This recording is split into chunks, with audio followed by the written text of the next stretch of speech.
네, 드디어 열왕기서의 마지막 시간입니다. 우리는 지난주 남유다의 마지막 4명의 왕에 관한 이야기를 했는데 그 가운데 3명의 이야기를 했죠. 도표를 한번 보시면 네, 여호아스, 여호야김, 여호야긴까지 저희가 살펴보았습니다. 오늘 마지막 왕 시드기야와 이스라엘의 운명에 대해서 살펴보려고 합니다. 이들의 공통점은 안타깝게도 하나님 보시기에 악을 행했다라고 하는 점입니다. 요시아의 둘째 아들 여호아스, 그는 이집트로 끌려가서 생을 마감하고, 그리고 그 뒤를 이어서 왕이 된 요시아의 첫째 아들 여호야김은 바벨론의 느부갓네살에게 포위된 채 예루살렘 성에서 죽음을 맞이하죠. 그리고 여호야김의 아들 여호야긴은 바벨론의 인질이 돼서 끌려갑니다. 그리고 마지막 왕 시드기야의 경우는 더욱 심각했는데, 그가 보는 앞에서 두 아들들이 무참히 살해를 당하고, 그리고 시드기야 본인은 두 눈을 뽑힌 채 바벨론에 결박하여 끌려가게 되죠. 사실 이 시드기야의 최후의 모습은 이스라엘의 모습과 지금 현재 이스라엘의 모습과 너무나도 닮아 있습니다. 앞을 보지 못한 채 포로가 돼서 바벨론으로 끌려가는 그 모습, 그것은 더 이상 영적 분별력을 다 잊어버린 채 앞을 보지 못하는 그런 이스라엘의 형태를, 그러한 상태를 나타내고 있고, 또한 그 나라가 멸망당하여 다른 나라에 포로되는 이러한 모습들을 여실히 보여주고 있는 것이죠.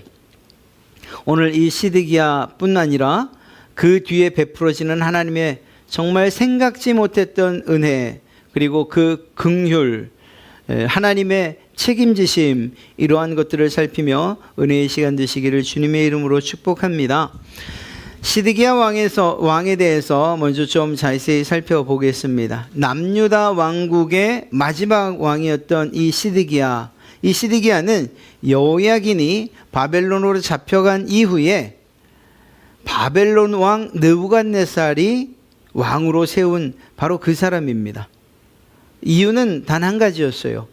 바벨론에 대항하지 말아라. 그러니까 쉽게 말하면 바벨론의 꼭두각시와도 같은 그런 왕이었던 거죠. 그는 여호야긴의 삼촌이었고 요시야 왕의 셋째 아들입니다. 21살에 왕이 되죠. 유다가 완전히 멸망하기 전까지 11년 동안 이 남유다를 통치합니다. 그런데 안타깝게도 말씀드렸던 것처럼 여호와 보시기에 악을 행한 왕이었습니다. 아버지 요시야의 종교개혁, 그 정신은 온데간데 없이 다 사라져버리고 백성들로 하여금 다시 우상을 찾아가게 만든 그러한 장본인이기도 했고, 또 심지어는 그들의 죄악으로 말미암아 하나님께서 유다의 왕들과 백성들을 당신의 앞에서 내쫓을 만큼 그렇게 죄악을 쌓아두었던 왕이다, 이렇게도 들리지 않을 것입니다. 시드기야에 대한 일화들은 사실 여러분들이 미리 성경을 읽어 오셨다면 시드기야에 대한 내용이 별로 없는데 이렇게 생각하실 겁니다. 역대서에나 열왕기서에 보면 시드기야의 일화들이 그렇게 많이 소개되어 있지 않아요. 그런데 그게 어디에 있느냐?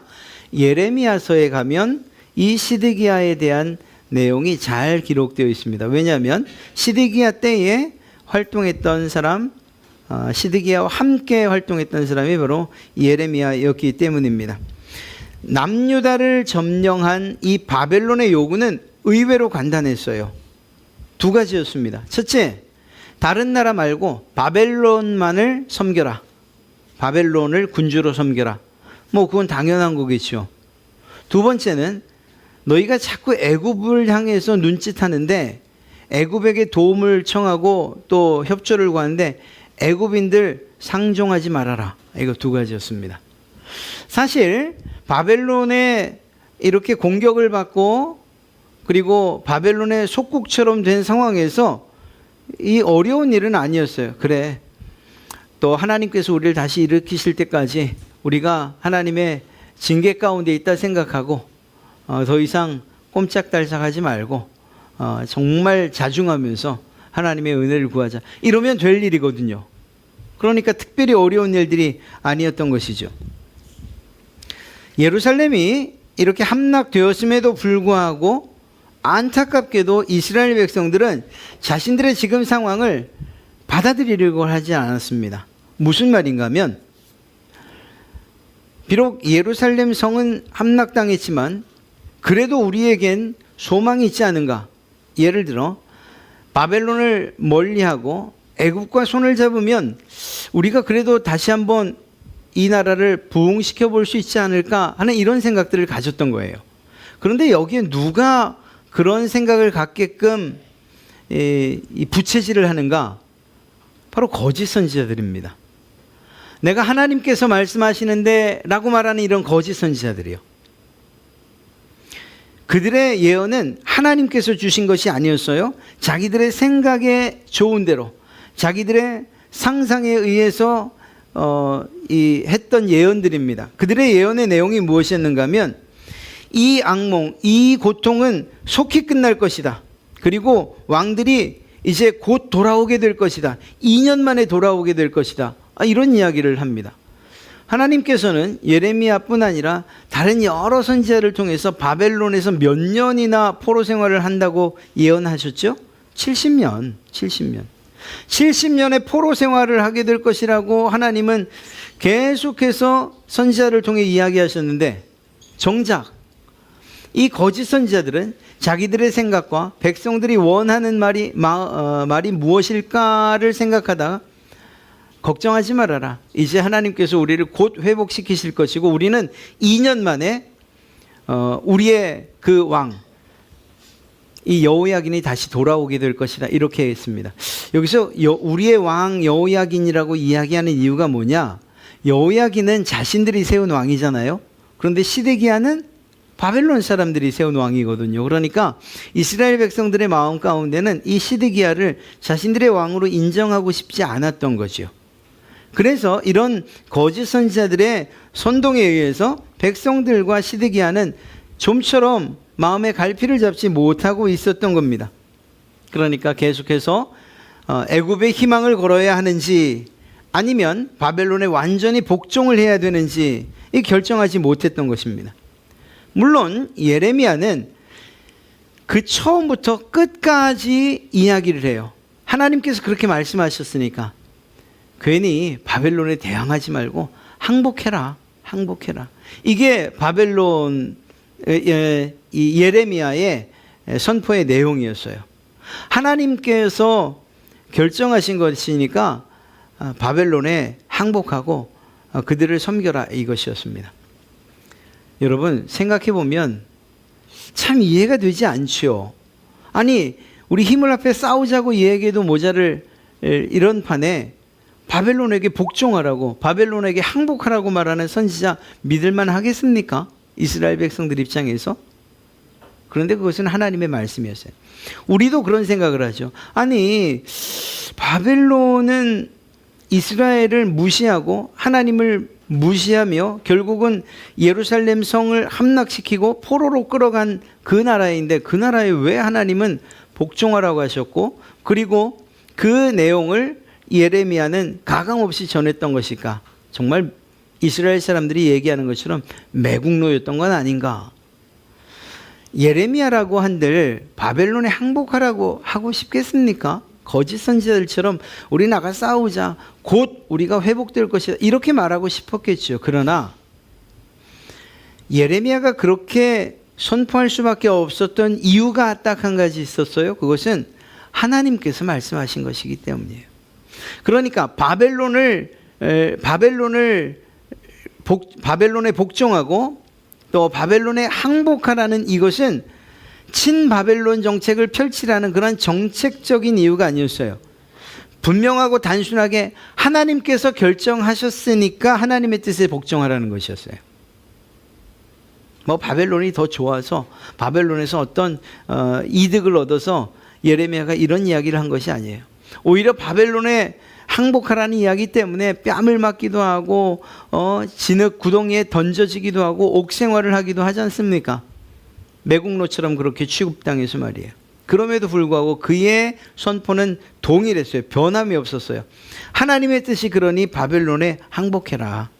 그러면 산다. 만약에 바벨론의 느부갓네살을 섬기지 않으면 하나님의 심판이 있을 것이고 이 나라는 초토화될 것이라고 그렇게 바벨론에 충성할 것을 계속해서 강력히 공고했습니다. 이 일을 위해서 어떤 일까지 하느냐? 이스라엘 백성들뿐만 아니라 그 주변에 있는 나라들이 연합을 합니다. 그래서 이스라엘 주변에 있는 5나라, 에돔, 모압, 암몬, 두로, 시돈, 이런 작은 나라들이 서로 연합을 해서 야, 우리 바벨론에 대항해서 한번 싸워보자, 이런 비밀 회의를 가져요. 물론 예레미야는 그것에 대해서 적극적으로 반대를 하죠. 하나님이 원하시는 게 아닙니다. 하나님이 원하시는 게 아닙니다. 그래서 어떤 일을 하느냐? 그들이 회의하는 회의 장소 앞에 가서 가죽끈으로 자기 몸을 둘둘둘둘 싸매고 또 멍에를 짊어집니다. 이게 무슨 말이에요? 하나님께서 바벨론에 멍에를 우리에게 지어주셨다면 대항하지 마시라는 거예요. 하나님께서 바벨론에 우리를 포로로 보내시기로 작정하셨다면 하나님의 뜻에 대항하지 말라는 거예요. 너희들이 이렇게 모여서 연합해서 싸우면 이길 것까지 결코 그렇지 않다는 것이죠. 하나님의 말씀에 순종해서 느부갓네살을 섬겨라, 바벨론에 충성해라, 이것이 그의 강력한 권고의 내용이었습니다. 그런데 백성들과 시드기야는 이러한 예레미야의 권고에 귀를 기울이지 않았습니다. 이유는 분명히 있어요. 아까 말씀드렸던 것처럼 거짓 선지자들의 메시지 때문이었습니다. 그들의 메시지가 어땠다고요? 하나님께서 바벨론의 멍에를 깨뜨리시고 또 2년 만에 포로들이 예루살렘으로 돌아오게 하실 것이라는 것이었습니다. 안타깝게도 시드기야는 예레미야의 이러한 경고를 무시한 채 이집트를 의지하기로 결정을 하고 아주 큰 맘 먹고 바벨론에 그간 바쳤던 조공을 멈춥니다. 바벨론이 가만히 있겠습니까? 다시 남유다를 침공하죠. 물론 이때 애굽이 군대를 파견합니다만 바벨론을 막지 못합니다. 결국 남유다는 바벨론의 혹독한 심판 아래 놓이게 되죠. 다급해지죠, 시드기야가. 그래서 예레미야에게 사람을 보내서, 신하들을 보내서 하나님께 좀 물어보라고, 하나님께 간구해달라고 요청을 합니다. 예레미야의 대답은 아주 단호했습니다.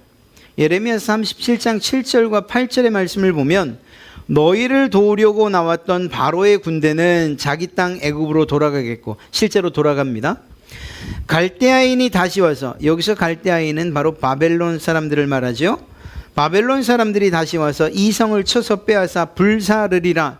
이것이 예레미야의 대답이었습니다. 말씀드린 것처럼 예레미야의 대답은 한 번도 변한 적이 없었어요. 똑같았어요. 그런데 이때 어떤 일이 일어나나? 바벨론의 포위가 약간 느슨해졌을 때 예레미야는 아나돗이라고 하는 곳에 가서 땅을 매매해야 될 일이 생깁니다. 그래서 그곳으로 가기 위해 예루살렘 성을 떠나려고 하는데 그때 이 왕자들이 오해를 합니다. 야, 저 바벨론에 투항하러 가는구나. 우리에게 바벨론에게 복종해라, 복종해라, 바벨론에게 투항해라 그렇게 권하더니 이제 자기는 살기 위해서 바벨론을 찾아가는구나, 이렇게 오해를 합니다. 예레미야는 전혀 그런 것이 아니었어요. 그저 땅을 팔기 위해서 나가려고 했던 것뿐입니다. 그래서 결국은 왕자들에 의해서 투옥이 됩니다. 시드기야는 그런 이 예레미야를 또다시 찾아가 묻습니다. 예레미야의 대답은 변함이 없어요. 바벨론에 항복하면 왕과 그 가족이 모두 무사할 것이고 성읍도 불타지 않을 것입니다. 이 과정에서 이 가짜 선지자들과 그리고 이 왕자들에 의해서 진흙 구덩이에 던져지기도 하고 모진 고초를 당하죠. 그럼 결론은 어떻게 됐느냐? 하나님의 말씀을 무시하던 유다와 시드기야는 바벨론에 의해서 완전히 멸망을 당합니다. 완전히. 바벨론이 예루살렘 성을 포위했는데 그 기간이 어느 만큼인가? 2년 동안 포위를 합니다. 먹을 것이 남아 있겠습니까? 식량도 다 떨어지죠. 성벽은 금이 가기 시작하죠. 시드기야는 다급해질 수밖에 없었습니다. 그래서 호위병들을 데리고 했던 일이 무엇이냐?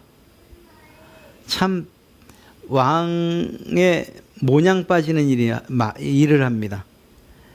여리고 방면 요단 쪽으로 도망을 간 겁니다. 백성들 다 내팽개쳐두고. 그런데 멀리 가지 못해서 여리고 근방에서 결국은 붙잡히게 되죠. 그리고 나서 잡혀가게 됩니다. 말씀드렸던 두 아들은 시드기야 아버지가 보는 앞에서 처형을 당하고 자신은 두 눈이 뽑히고 쇠사슬에 매인 채 바벨론으로 끌려가고 그리고 바벨론에서 최후를 맞이합니다. 이게 이스라엘 끝까지 남았던 남유다의 최후의 모습이고 마지막 왕의 모습이에요. 아주 비참하지 않을 수가 없는 거죠. 그리고 나서는 바벨론의 어전, 그러니까 시위대 장관이었던 느부사라단이 예루살렘을 공격합니다. 그래서 예루살렘 성전, 왕궁 모두 불사르고 예루살렘의 고관들의 집 다 불태우고 예루살렘 성벽까지도 헐어버립니다. 사람들만 끌고 간 것이 아니라 사람이 더 이상 살 수 없을 만큼 예루살렘 성을 황폐화 시켰던 것입니다. 하나님께서 예언하셨던 것처럼 성전이 이때 굉장히 많이 훼손되는데 어느 만큼? 성전에 두 기둥이 있었지 않습니까? 그 두 기둥 그리고 그 기둥의 받침들 그리고 노수로 만든 큰 대야라고 하는 놋바다 이거 모두 바벨론으로 가져갑니다. 그렇게 아름답던 예루살렘 성전은 폐허가 되고 유다는 바벨론의 한 개의 주, 미국의 52주처럼 이렇게 주, 한 지역으로 전락하고 맙니다. 바벨론은 그럼에도 불구하고 어찌되었거나 남아있는 사람들을 다스리기 위해서 그달리아라고 하는 사람을 유다의 총독으로 임명합니다. 누가요? 바벨론 사람들이 임명합니다. 자, 아까 그 시드기야를 왕으로 세웠을 때와 같은 일이 반복돼요. 이스라엘 사람들 가운데에 바벨론의 반감을 가지고 있었던 사람들이 가만히 있질 않는 거예요. 그 가운데 핵심이 됐던 사람이 바로 이스마엘이라고 하는 사람인데 이 이스마엘과 그의 부하 8명이 이 유다 총독으로 세운 그달리아를 살해합니다. 물론 이 그달리아에게 그의 신하들이 경고를 했습니다. 지금 이 이스마엘이 당신을 죽이려 한다는 그러한 제보가 있습니다. 그런데 그걸 무시해요. 결국은 이 예레미야 이 이스마엘과 그의 부하 8명에 의해서 그달리아가 죽임을 당하죠. 그리고 그 사람들이 암몬 그리고 이집트로 도망을 갑니다. 그 사람들만 도망간 게 아니에요. 바벨론에 보복하지 않을 것이 바벨론이 이 일로 인해서 그달리아를 죽인 것으로 인해서 보복하지 않을 것이라고 예레미야가 분명하게 예언을 해줬거든요. 그러니까 그냥 자기 살던 땅에 있으면 됐는데 예레미야 말을 듣지 않아요. 그리고 자신들이 이 보복을 당하게 될 것이란 두려움 때문에 많은 이스라엘 사람들이 피난길을 떠납니다. 어디로 갔을까요? 참 안타깝게도 애굽으로 도망갑니다. 다른 나라도 아니고 애굽으로 말입니다. 예레미야 역시 이때 요하난과 그리고 모든 군대 장관들에 의해서 강제로 예레미야도 이집트로 끌려가게 됩니다. 그리고 거기서 최후를 맞이하게 되죠. 이미 이스라엘은 무너졌어요. 황폐해져 버렸어요. 사람들은 뿔뿔이 흩어졌습니다. 그렇게 하나님의 나라는 무너져 버리고 만 것입니다. 하나님의 말씀에 불순종했던 하나님 나라의 백성들, 그들은 하나님의 영광을 드러내기는커녕 이방 나라의 비웃음거리가 되고 말았던 거지요. 저 나라가 다시 일어설 수 있을까? 없다. 이런 이야기를 들을 수밖에 없었던 것입니다. 자, 이쯤 되면 우리는 한 가지 질문을 던질 수밖에 없어요. 아마 이미 지금 이스라엘의 멸망에 대해서 이야기할 때에 여러분들의 마음 가운데 이미 그렇다면 이 문제는 어떻게 될 것인가, 이렇게 질문을 던진 분들이 계실 겁니다. 다른 것이 아니라 다윗과 맺은 언약입니다. 다윗과 맺은 언약. 하나님께서 다윗과 약속하셨지 않습니까? 사무엘상 7장에 나오는 다윗의 언약을 잘 요약하면 이렇습니다. 하나님께서 말씀하시죠. 내가 나를 한 목자에서 이스라엘의 왕으로 삼고 내가 너를 언제 어디서나 너와 함께하여 내 모든 대적을 멸하며 내 이름을 존귀하게 해주겠다. 하나님께서 다윗에게 말씀하시는 거예요.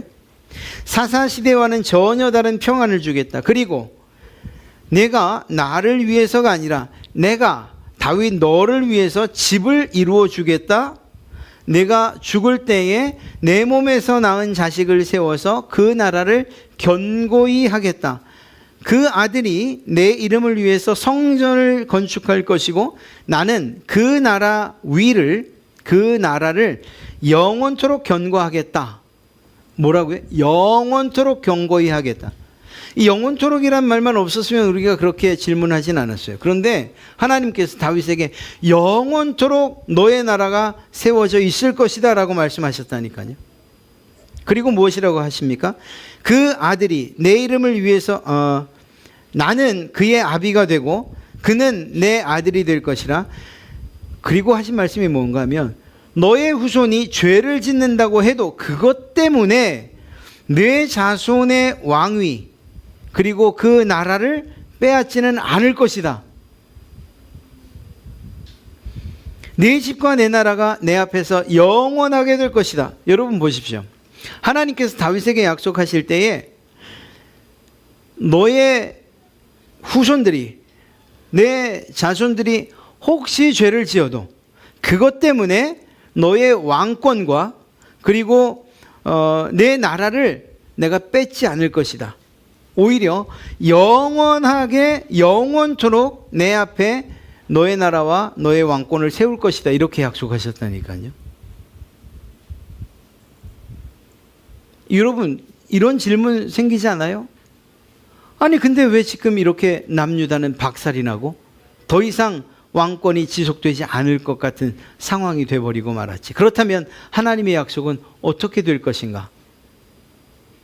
여러분이나 제가 하나님을 신실하게 믿고 있다면 우리는 이렇게 우리의 질문을 바꿀 것입니다. 하나님은 이렇게 망가진 상황에서 어떻게 하나님의 약속을 이루어 가실 것인가? 이런 절망적인 상황에서 하나님은 어떻게 당신의 나라를 다시금 세우실 것인가? 여러분들이 보기에 소망이 있습니까? 마지막 왕 시드기야는 두 눈이 뽑힌 채 사슬에 묶인 채 끌려가서 그곳 바벨론에서 죽임을 당했고 그의 아들들도 이미 죽임을 당했고, 도대체 어떻게 우리는 하나님의 그 약속이 이루어질 것들을 바라봐야 하는가 하는 것입니다. 하나님은 과연 하나님께서 하신 약속을 어떻게 이루실 것인가? 여러분, 하나님은 결코 우리를 실망시키지 아니하시는 줄로 믿습니다. 이스라엘의 죄악과 악함 그리고 그 불순종에도 불구하고 하나님의 뜻은 완성되어진 줄로 믿습니다. 여호야긴이 바벨론으로 끌려가 감옥에 감금되죠. 그리고 나서 37년이 지나던 해에 바벨론에 새로운 왕이 등극합니다. 에윌브로닥이라고 하는 왕입니다. 그런데 그가 이 여호야긴에게 선처를 합니다. 그래서 감옥에서 풀려나게 됩니다. 그리고 그 내용에 대해서 우리가 오늘 읽은 겁니다. 28절부터 그에게 좋게 말하고, 여호야긴을 말합니다. 에윌브로닥이 그에게 좋게 말하고 여호야긴의 지위를 바벨론의 그와 함께 있는 모든 왕의 지위보다 높이고 그 죄수의 의복을 벗게 하고 여호야긴의 일평생에 항상 왕 앞에서 양식을 먹게 하였고 여호야긴이 쓸 것은 날마다 왕에게서 받는 양이 있어서 종신토록 끊이지 아니하였더라. 열왕기하 가장 마지막 부분에 이제는 모든 것이 끝났다라고 해서 막이 완전히 내려진 것 같은 그런 상황에서 마치 영화의 쿠키 영상처럼 한 장면을 이렇게 기록하고 있어요. 여호야긴, 우리가 잊혀졌던, 바벨론으로 끌려가서 죽었는지 살았는지 몰랐던 바로 그 여호야긴, 그 여호야긴의 이야기를 마지막으로 기록하고 있다고요. 그리고 그 여호야긴의 상태를 통해서 이스라엘에 대한 하나님의 계획을 우리에게 보여주고 있는 거예요. 여호야긴이 18살의 왕이 되었다가 3개월 만에 바벨론으로 끌려가죠. 그리고 감옥에서 풀려났을 때 나이를 계산해 보면 대략 55 정도 됩니다. 바벨론의 왕은 이 여호야긴에게 자유를 주었을 뿐만 아니라 그가 죽을 때까지 양식을 공급해주고 그의 지위를 복권시켜 주었습니다. 여호야긴의 이야기, 결국 이것은 이스라엘 백성들, 소망 없고 절망적이고 이제는 끝이라고 말하는 그러한 이스라엘 백성들, 그리고 이 글을 읽는 독자들에게 아주 중요한 사실을 이야기해 주고 있습니다. 그것이 무엇이냐? 다윗 왕조의 회복에 대한 소망을 우리에게 제시해 주고 있어요. 우리는 그렇게 이야기했잖아요. 아니, 하나님의 그 영원한 약속이 이제 끝나버린 겁니까? 하나님의 신실하심은 도대체 어떻게 되고 마는 것입니까? 하나님이 한 번 뱉으신 말이 반드시 성취된다는 것을 믿고 있는 우리에게 왜 이렇게 절망감을 주십니까? 우리가 던졌던 질문에 대한 대답, 하나님께서 이 여호야긴의 마지막 이야기를 통해서 해주고 계십니다. 하나님께서 다윗과 그의 후손이 영원히 이 백성을 다스리게 될 것이다 라고 하셨던 그 언약을 맺으신 이후에 실제적으로 하나님께서 하셨던 이 다윗의 언약은 매 순간순간마다 위기를 맞을 때가 많았습니다. 그런데 그때마다 하나님께서 직접 개입을 하셨고, 그리고 그 약속을 지금까지 유지해 오셨고 앞으로도 지키겠다고 약속해 주고 계신 거예요. 어떤 일들이 있었습니까? 얼마나 많은 일들이 있었는지 알 수 없어요. 사실 이 열왕기서를 쭉 읽다 보면 방금 말씀드린 바로 그런 것들, 가장 절망적이라고 할 그때, 그 상황에 처해 있을 때 하나님의 은혜가 베풀어지는, 하나님께서 일을 시작하시는 바로 그 일들, 그 메시지가 너무나도 많이 기록되어 있습니다. 그것은 마치 오늘 이제는 끝이다고 말하는 이스라엘의 마지막 장면을 이야기하면서 또 다른 희망을 보여주시는 하나님의 은혜와도 같아요. 엘리사가 사르밧이라고 하는 성 밖에서 과부를 만나죠. 그 과부는 절망적이에요. 이젠 끝이다. 이젠 내가 이거 먹고 죽자라고 하는 그런 마음이었어요. 이스라엘의 상태와도 같죠. 그런데 그곳에 엘리야가 가고, 그리고 그 엘리야를 통해서 그 여인과 가족은 살아납니다. 엘리사가 죽은 선지자의 이 아들을 살리신 일도 마찬가지예요. 죽음 이상 더 이상 절망적인 것이 어디 있습니까? 그런데 그 아이를 살려내죠. 사마리아 성이 포위되었을 때에 그곳에서 얼마나 심각한 일들이 벌어졌습니까? 자기 아이 두 여인이 오늘은 너의 아이를 잡아먹고 삶아먹고 내일은 우리 아이를 삶아먹지. 얼마나 배가 고프면. 그래서 진짜로 한 아이를 삶아먹잖아요. 그 다음날 너의 아이를 내놔라. 안 주는 겁니다. 이게 이제 다툼이 돼가지고 지나가는 왕에게 이것 좀 해결해 달라고. 어제 저 아이를 잡아먹었으니 어제 내 아이를 잡아먹었으니 다음날 오늘은 저 아이를 삶아먹을 차례입니다. 이거 해결해 주십시오. 얼마나 비통한 일입니까? 절망이라고 할 수밖에 없죠. 그런데 그 상황 가운데에서 생각지도 않았던 문둥병자들을 통해서 이스라엘 백성들, 그 사마리아 성 사람들이 살아나죠. 이스라엘과 유다의 연합군이 모압을 치러 갔을 때도 마찬가지입니다. 그때에도 선지자를 찾아갔던 이러한 일들은 결국은 절망과 죽음, 소망 없음 가운데에서 한 줄기 빛을 주시는 그러한 하나님의 은혜를 이야기하고 있는 거예요. 다시 말하면 인간의 가장 절망적인 때가 비로소 하나님이 일하시는 때라는 것입니다. 여호야긴의 이야기도 이와 맥을 같이 하는 거예요. 바벨론 감옥에 투옥된 지 37년 만에 여호야긴이 다시금 풀려날 것이라고 그 스스로 생각했겠습니까? 풀려난 것뿐만 아니라 지위가 복권되고 평생토록 왕과 함께 식사를 하고 먹을 것이 공급되어지고 죽다 살아나는 것이라고 이야기해도 틀리지 않을 상황들이 지금 벌어진 것이에요. 열왕기서의 전체적인 이야기를 하라고 한다면 결국 이것이 가장 중요한 핵심 주제라고 이야기할 수 있어요. 하나님의 약속은 반드시 실현되어진다. 반드시 성취되어진다. 뿐만 아니라 이 글을 읽는 사람들, 바벨론의 포로로 잡혀간 너희들 걱정하지 말아라. 하나님은 단 한 번도 우리를 실망시키지 않으신다. 여호야긴이 살아있는 것을 봐라. 하나님께서 여호야긴을 살리셨던 것처럼 너희를 역시 또한 이 바벨론의 포로로부터 너희를 살리실 것이다 라고 하는 사실들을 이야기해 주고 있는 것입니다.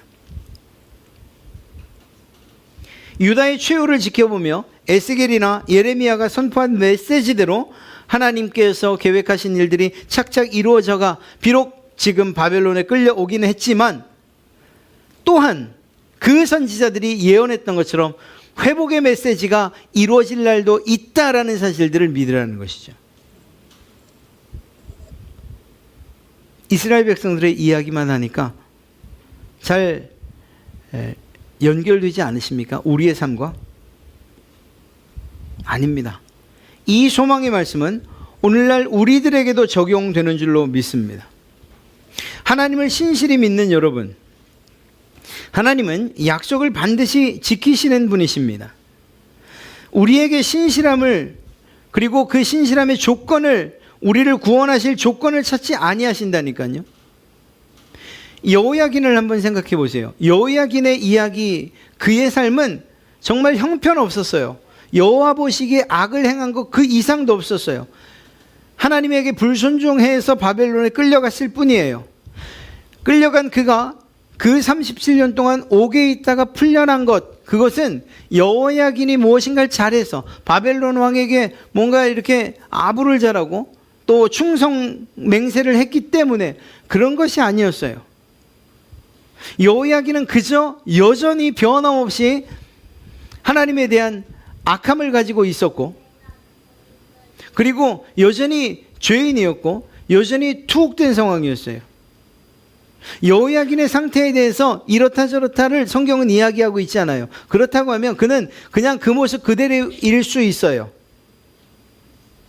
끌려갈 때 그 모습 그대로. 그런데 그럼에도 불구하고 하나님께서 다윗에게 약속하셨던 것처럼 너의 후손들의 죄 때문에 내가 이 약속을 파기하진 않겠다. 너희들이 죄악을 범한 것으로 인해서 이 나라가 무너지는 일은 없을 것이라고 하셨던 그 약속이 지금 이루어질 뿐이에요. 여호야긴이 잘해서가 아니라 하나님의 약속이 신실하게 이루어진 것이라니까요. 이게 얼마나 큰 은혜인지 아십니까? 우리가 신앙생활을 하면서 하나님을 믿는다고 하면서도 사실은 여호야긴과 같은 그러한 상태, 시드기야와 같은 그러한 하나님 앞에서의 불순종을 행할 때가 사실 많아요. 하나님은 신실하신데 우리는 신실하지 못할 때가 참 많아요. 우리가 해야 될 것은 날마다 회개하면서 하나님 앞에 나가는 것이어야 하는 것, 그것 이외에 없어요. 다시 말하면 칼빈의 이야기대로 하면 전적으로 부패했고 전적으로 타락했고 죄를 행할 의지도 그리고 그러한 힘과 능력도 없는 그러한 존재, 의를 행할 능력과 힘도 없는 그런 존재가 바로 우리들이에요. 그냥 우리는 우리의 주인죄 또 아담의 그러한 원죄로 말미암아 죽을 수밖에 없는 사람들이었어요.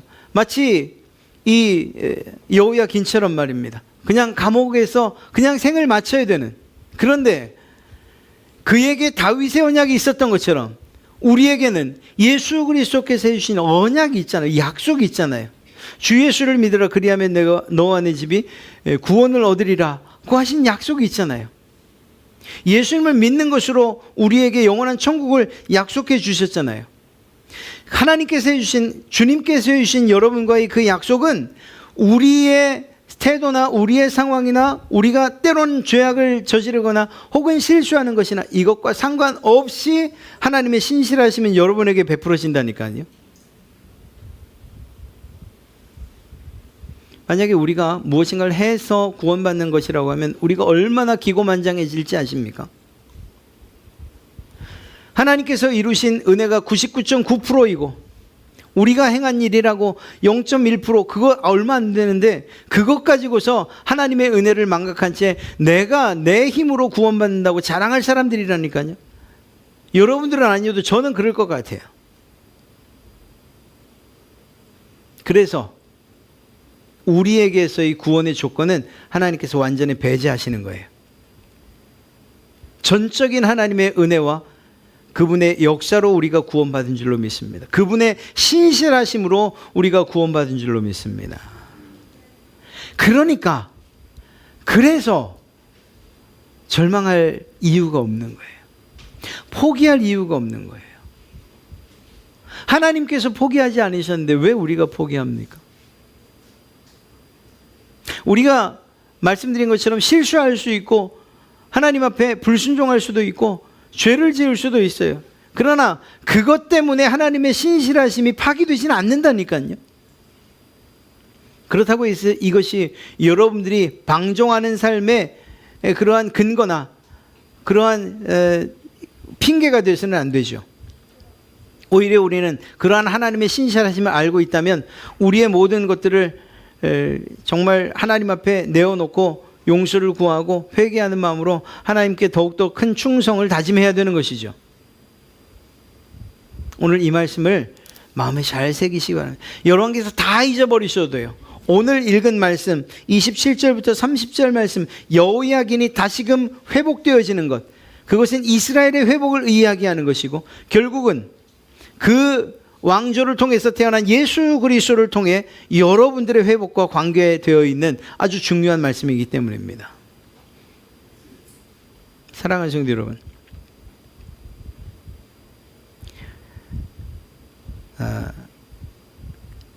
이 여호야긴과 별반 다르지 않은, 아니 멸망하는 이스라엘과 별반 다르지 않은 그런 우리에게 하나님의 은혜가 베풀어지고 하나님의 긍휼하심이 임했다는 사실, 이것을 꼭 기억하십시오. 우리가 하나님을 찬송하고 이스라엘의 멸망을 교훈 삼아 참된 성도로 그리고 하나님께서 기뻐하시는 백성으로 살아가야 할 단 한 가지 이유, 그것은 하나님의 은혜 때문입니다. 나 때문이 아니라, 내 공로가 아니라 하나님의 은혜 때문이에요.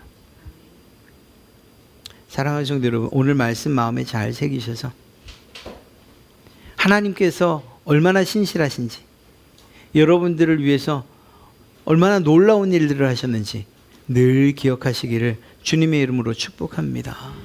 그럴 때 우리의 삶의 방향들을 우리가 다시금 재정립할 수 있고 그리고 하나님이 기뻐하시는 모습으로 우리의 삶을 살아가게 될 줄로 믿습니다. 어떤 어려운 상황들이나 또 나 스스로 나를 용납하지 못할 만한 일이 벌어진다 하더라도 낙심하지 마십시오. 오히려 그 일들을 하나님께 회개하며 나오십시오. 하나님의 약속은 그것들 때문에 흔들리거나 파기되지 않기 때문입니다. 오히려 그러한 여러분들에게 긍휼을 베푸시고 오늘 이 여호야긴을 통해서 소망을 주셨던 것처럼 여러분들의 삶에도 소망을 주실 뿐만 아니라 마침내는 하나님의 약속을 완전히 성취하여서 여러분들의 최종적인 목적지가 새하늘과 새 땅이 될 것이며 그곳에서 가장 큰 영광을 누리게 하실 바로 그 하나님이시기 때문입니다.